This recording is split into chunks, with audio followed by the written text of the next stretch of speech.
Hello बच्चों, let's read the question. The question said that approximate number of moles of hydrogen atom in 1.006 into 10 to the power 23 molecules of diethyl ether are.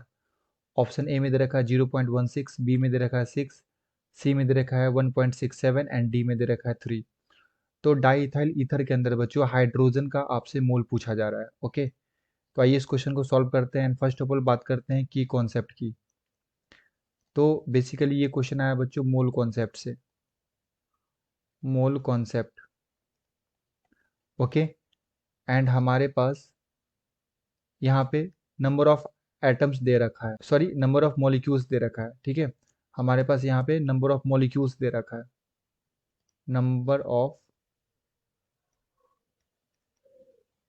Molecules ये कितना है 1.006 into 10 to the power 23, है ना, किसका, di ethyl ether. तो इसे मैं इस तरह से बना लेता हूँ C2H5O, C2H5। ओके, तो इसे क्या बोलूंगा बच्चों, डाई इथाइल ईथर।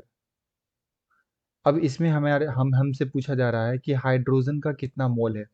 तो फर्स्ट ऑफ ऑल आप टोटल मोल निकालो, है ना, टोटल मोल निकालो। तो ये कैसे निकालेंगे, नंबर ऑफ मॉलिक्यूल्स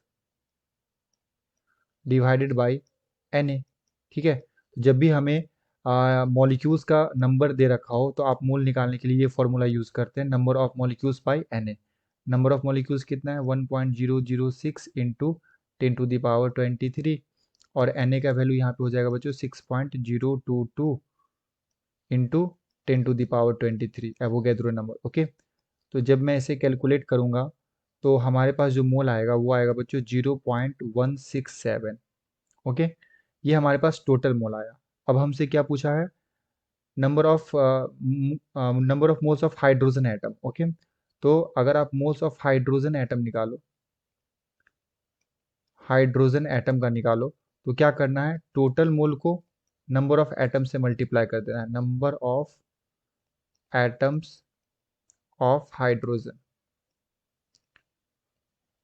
सिंपली हम लोग क्या करते हैं, जब भी आपको मोल निकालना पड़े हाइड्रोजन एटम का या किसी भी एटम का, जब भी हमें मोल निकालना पड़ता है ना, तो हम लोग क्या करते हैं, टोटल मोल्स को उसके अंदर जो भी एटम का हमसे पूछा जा रहा है उसके नंबर से मल्टीप्लाई कर देते हैं। तो हमारे पास टोटल मोल कितना है 0.167, और number of atom of hydrogen, तो यहाँ पे 5 एटम है बच्चों, यहाँ पे 5 एटम है, और यहाँ पे कितने एटम है 5। तो कितने हो गए 10, तो 10 से मल्टीप्लाई कर दो। तो जैसे मैं 10 से मल्टीप्लाई करूंगा बच्चों तो यहाँ पे आ जाएगा 1000, जीरो से जीरो कैंसिल, और ये हो जाएगा हमारे पास 1.67। ओके, कितना आ जाएगा 1.67। सो अगर आप यहाँ से ऑप्शन को चेक करो तो ऑप्शन नंबर सी में दे रखा है। So the correct answer is option number C. Okay, I hope you will understood it well. Best of luck, thank you.